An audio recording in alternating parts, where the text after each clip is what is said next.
Assalamualaikum warahmatullahi wabarakatuh. Kami dari kelompok 4 ingin mempresentasikan hasil kerja dari kelompok kami, yaitu tentang pembelajaran menyajikan data dalam bentuk grafik batang. Yang beranggotakan saya sendiri Juli Triana, kemudian rekan-rekan saya Yuvandari Setia, Virgita Putri, Jessica Apriliana, dan Ronggo Alam Dakar. Topik yang akan kita bahas yaitu yang pertama, pengertian grafik batang atau diagram batang. Yang kedua, hal yang perlu diperhatikan dalam menyajikan data menggunakan grafik batang. Yang ketiga, cara membuat grafik batang. Dan yang keempat, latihan soal membuat grafik batang. Yang pertama yaitu pengertian grafik batang. Grafik batang merupakan penyajian data dalam bentuk batang atau persegi panjang yang disertai dengan sumbu tegak dan sumbu datar. Grafik batang biasa digunakan untuk menggambarkan data cacahan. Grafik batang mempermudah kita untuk membandingkan setiap kelompok atau kategori data, misalnya untuk menentukan data terbesar dan terkecil. Grafik batang sendiri dibedakan menjadi dua jenis, yaitu grafik tegak dan grafik mendatar. Terdapat dua jenis diagram batang, yaitu diagram batang tegak dan mendatar. Diagram batang tegak digambarkan secara tegak atau vertikal, sedangkan diagram batang digambarkan secara mendatar atau horizontal. Setiap batang memiliki kategori data tertentu. Tinggi atau panjang batangnya merupakan frekuensi dari setiap kategori data. Topik yang kedua yaitu hal-hal yang diperhatikan dalam menyajikan data dengan grafik batang. Yang pertama, sajikan data dalam bentuk tabel distribusi frekuensi sebelum digambarkan. Yang kedua, lukis sumbu mendatar dan sumbu tegak yang berpotongan di suatu titik pangkal. Yang ketiga, tentukan skala yang sesuai. Yang keempat, buat batang untuk masing-masing jenis kategori dengan lebar yang sama. Yang kelima, jarak antar batang terdekat harus sama.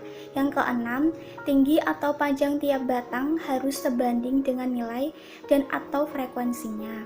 Yang ketujuh, semua batang harus digambar pada sumbu yang sama, atau jika diagram batang tegak digambar pada sumbu horizontal, sedangkan jika diagram batang mendatar digambar pada sumbu vertikal.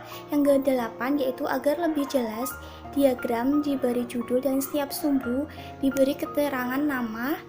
Misalnya pada diagram batang tegak jumlah penduduk beberapa kurun waktu, pada sumbu mendatar merupakan tahun, dan sumbu tegak merupakan jumlah. Sebagai contohnya, perhatikan masalah berikut ini. Terdapat potongan beberapa kubus seperti warna hijau, merah, kuning, dan biru. Contoh soal cerita berikut ini. Tony, apakah kamu dapat mengetahui dari kumpulan kubus tersebut warna apa yang paling banyak tanpa harus menghitungnya? Bagaimana caranya? Caranya yaitu ada trik yang mudah untuk membantu Tony dalam memecahkan masalah tersebut, yaitu dengan menyusun kubus-kubus tersebut menjadi grafik batang. Yaitu caranya kita bisa menyusun dari potongan-potongan kubus tersebut dengan mengurutkan warna dengan sesuai warnanya. Setelah kita mengurutkan atau menyusun warna tersebut, sehingga kita bisa mengetahui warna apa yang paling banyak. Setelah diamati, ternyata kubus yang berwarna kuning yang memiliki jumlah terbanyak.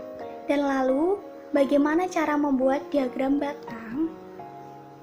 Caranya mudah, yaitu langkah yang pertama, buatlah garis tegak lurus, garis X, dan garis Y. Garis X biasanya berbentuk tegak dan berisi nama data seperti tahun, tinggi, badan, dan lain-lain. Dan sedangkan garis Y digambarkan mendatar yang berisi angka sebagai perwakilan data. Setelah kita membuat garis tegak lurus dan garis mendatar pada langkah pertama, selanjutnya pada langkah kedua kita mengisikan garis mendatar dan garis tegak lurus tersebut dengan data-data yang tersedia. Seperti dalam contoh soal berikut, kita menuliskan urutan olahraga kegemaran pada sumbu pendatar yang berisi olahraga voli, basket, sepak bola, dan renang. Kemudian untuk sumbu yang tegak lurus kita mengisikan urutan bilangan banyak siswa dimulai dari angka 0, 1, 2, 3, 4, 5, 6, 7, 8, dan 9. Di langkah yang ketiga, kita membuat bentuk persegi panjang atau balok setinggi banyaknya siswa yang menyukai olahraga kegemaran tersebut. Seperti contoh, olahraga voli. Yang menyukai voli ini ada 2 orang. Berarti kita membuat balok setinggi angka 2. Selanjutnya, olahraga basket. Yang menyukai basket ini ada 4 orang. Berarti kita membuat balok atau persegi panjang setinggi angka 4. Selanjutnya, sepak bola. Sepak bola kita membuat persegi panjang atau balok ini setinggi angka 8. Dan yang terakhir, olahraga renang, kita membuat balok setinggi angka 7. Nah, setelah kita belajar cara membuat grafik batang, kita akan latihan membuat diagram batang. Tapi sebelum itu, kita perhatikan soal berikut ini terlebih dahulu ya. Siswa SD Mulyo Asri mempunyai siswa sebanyak 40. Para siswa tersebut menyukai beberapa mata pelajaran. Sebanyak 5 siswa menyukai matematika, 15 siswa menyukai bahasa Indonesia, 20 siswa menyukai bahasa Inggris. Buatlah data di atas dengan bentuk tabel dan diagram batang. Nah, dari soal ini kita udah tahu nih data-data siswa yang menyukai beberapa mata pelajaran, yaitu 5 siswa menyukai matematika, 15 siswa menyukai bahasa Indonesia, dan 20 siswa menyukai bahasa Inggris. Dan sesuai dengan perintahnya, kita membuat bentuk tabel dan diagram batang. Maka dari itu, langkah pertama yang kita lakukan adalah membuat tabel.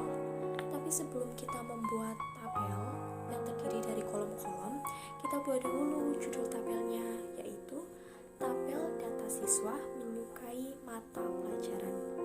Kemudian kita buat tabelnya yang terdiri dari kolom-kolom. Tabel ini nantinya diisi data-data dari soal tadi. Kita urutkan terlebih dahulu dari data terkecil. Berarti tadi data terkecil itu matematika. Yang suka matematika itu 5 orang. Kita tulis pada nomor 1. Banyaknya siswa yang menyukai matematika 5 orang. Selanjutnya, yang menyukai bahasa Indonesia sebanyak 15 orang. Dan yang paling banyak peminatnya yaitu mata pelajaran bahasa Inggris dengan banyak 20 siswa. Setelah kita membuat tabel berikut ini, kita membuat diagram batang.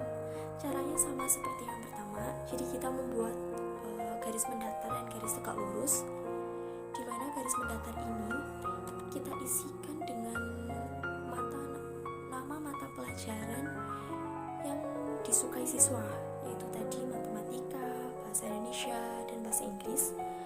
Dan pada sumbu yang tegak lurus ini kita mengisikan angka-angka yang menunjukkan banyaknya yang menyukai mata pelajaran matematika, bahasa Indonesia, dan bahasa Inggris, dimulai dari angka 0, 5, 10, 15, 20, dan 25. Tadi yang menyukai matematika kan 5 orang, jadi kita buat persegi panjang atau balok setinggi angka 5. Kemudian tadi yang suka bahasa Indonesia itu 15 orang, berarti kita buat panjang baloknya ini, tinggi baloknya ini setinggi 15, angka 15. Dan bahasa Inggris kita